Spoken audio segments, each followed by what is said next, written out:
आज का जो विषय है वह है बिनु गुरु ज्ञान नहीं।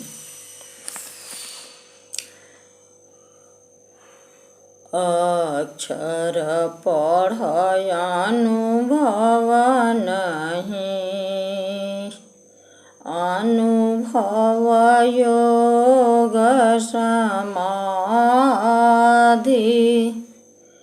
शब्द सुरति मिलावया,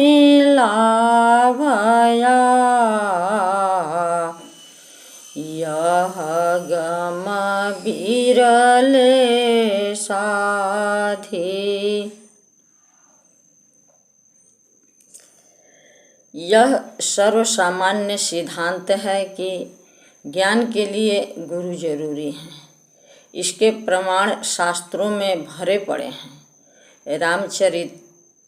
रामचरितमानस क्या कहता है? बिनु गुरु होई की ज्ञान, ज्ञान की होई विराग बिनु, गावहीं वेद पुराण,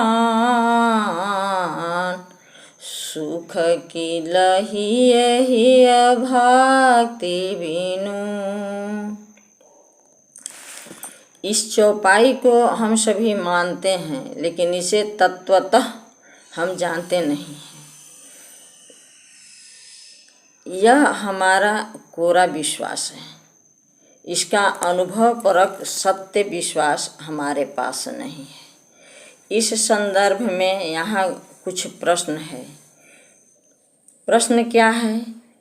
तो प्रश्न यह है, ज्ञान किसे कहते हैं? ज्ञान कितने प्रकार के होते हैं? ज्ञान प्राप्ति का उद्देश्य क्या है? इसकी प्राप्ति का धरातल क्या है? इसके उत्तर के अभाव में ही भक्ति मुक्ति के नाम पर मनगढ़ंत विधि विधान का जाल आज संसार में फैल रहा है। इस विषय में जब हम सद्ग्रंथों का अवलोकन करते हैं तो हम पाते हैं कि ज्ञान यानी विद्या दो प्रकार के होते हैं। एक परा है और दूसरा अपरा है। हमारे सद्गुरु की अनुभव सिद्ध वाणी इसके विषय में कहती है, जो वस्तु जैसा रहे तैसा को जान, रूप बुध निर्भ्रांत है, संशयहीन सज्ञान। इसी को ऋषियों ने कहा, सा विद्या विमुक्तये ज्ञानानामुक्तितः। जो वस्तु जैसा है उसको उसी रूप में जान लेना ज्ञान है। लेकिन केवल ज्ञान से या ज्ञान के रहने से कर्तव्य का पालन नहीं होता। भोजन के ज्ञान से क्षुधा की और जल के ज्ञान से तृषा की निवृत्ति नहीं हो सकती है। इसके लिए आचरण की जरूरत होती है।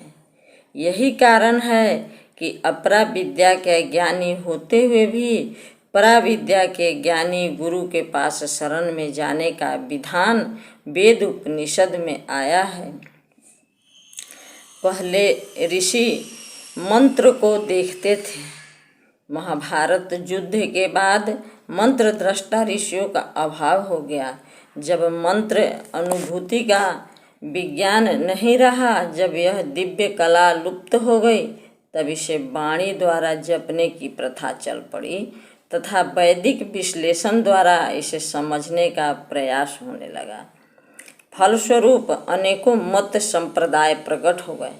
ये सभी मत संप्रदाय कलियुग आरंभ के पश्चात प्रचलित हुए हैं। शास्त्रों में आया है कि विद्या 4 प्रकार से सफल होती है। पहला है आगम काल, आचार्य के उपदेश को श्रद्धापूर्वक श्रवण करना। दूसरा है स्वाध्याय काल, सुने हुए उपदेश को ग्रहण कर योगाभ्यास करना। तीसरा है प्रवचन काल, योगाभ्यास में प्राप्त अनुभव के आधार पर दूसरों को उपदेश करना। और चौथा है व्यवहार काल, अनुभव ज्ञान का व्यवहारिक स्वरूप प्रकट करना। उपनिषद में यही ज्ञान परंपरा का विधान है।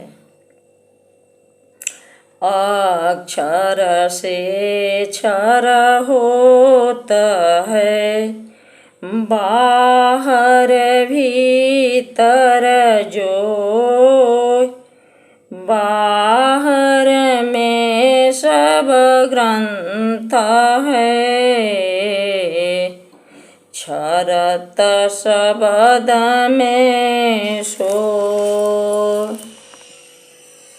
केनोपनिषद एक महत्वपूर्ण उपनिषद है जिसमें पर ब्रह्म तथा ब्रह्म विद्या की चर्चा आई है। इसमें परम तत्व के विषय में कई मंत्र हैं।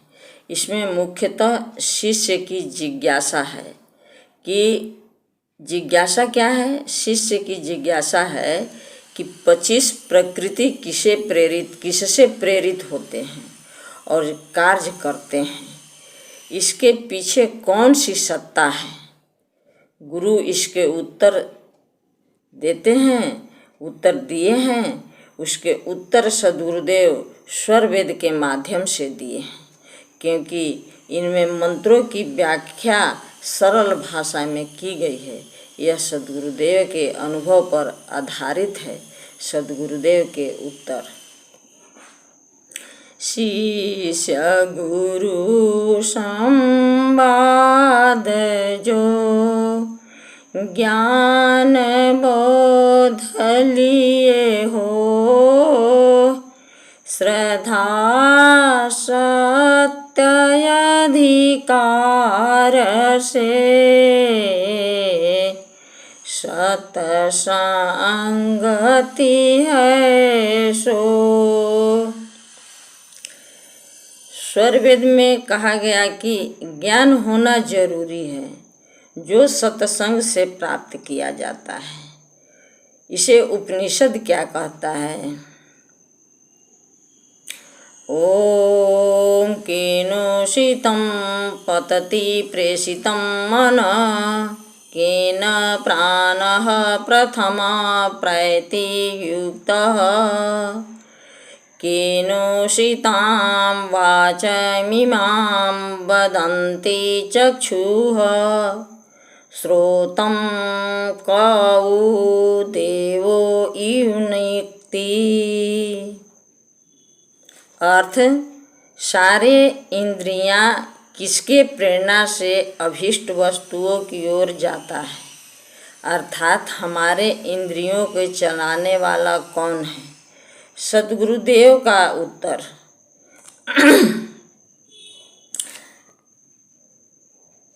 आत्मा की शक्ति मन और प्राण के द्वारा बाहर जगत में चली जाती है, जिसे वेद कहता है भूतेषु भूतेषु विचित्य धीरा, प्रेत्या अस्मालोका अमृता भवन्ति। यदि उस परम तत्व को जान लिया तो कल्याण है, नहीं तो जन्म मरण का चक्कर है। संत तुलसीदास ने कहा, एवं संत वाणी में भी परम तत्व प्राप्ति पर बल दिया गया है। बड़ भाग मानुष तन पावा, सुर दुर्लभ सब ग्रंथ ही गावा।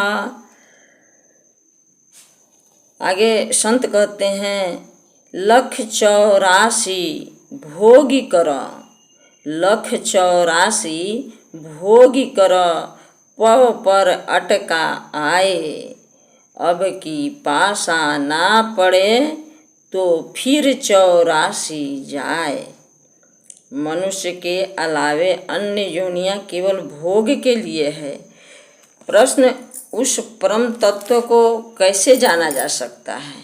उसका उत्तर है कि परम तत्व को इंद्रियों से नहीं जाना जा सकता, बल्कि इनमें जो चेतना है वह पर ब्रह्म की शक्ति द्वारा होती है। अतः उसे सद्गुरु के उपदेश द्वारा ही जाना जा सकता है। ईश्वर ही प्राणी मात्र का ध्येय और उसकी उपासना ईश्वर ही प्राणी मात्र का ध्येय है और उसी का उपासना सबको करना चाहिए। वेद क्या कहता है? एतदेवं वेदामि हैन ओम सर्वाणि भूतानि शवं गच्छन्ति। इसी को स्वर वेद क्या कहता है? प्रथमे सद्गुरु खोजो हंसा, सद्गुरु मिलन मिलहि प्रभु अंसा। आगे देखिए उपनिषद में क्या कहा गया है। यो वा एतामेवं वेदापहत्य पाणमामनन्ते स्वर्गे लोके जये प्रतिष्ठति प्रतिष्ठति। उक्त श्लोकों का भावार्थ प्रथमाचार्य लिखते हैं और हम सभी को आदेश देते हैं कि ब्रह्म है। यह जो श्लोक है उसका भावार्थ प्रथमाचार्य लिखते हैं और हम सभी को आदेश देते हैं, यह बताते हैं कि ब्रह्म है, उसे सद्गुरु के द्वारा आप सभी प्राप्त करें। बोलिए सद्गुरुदेव की जय।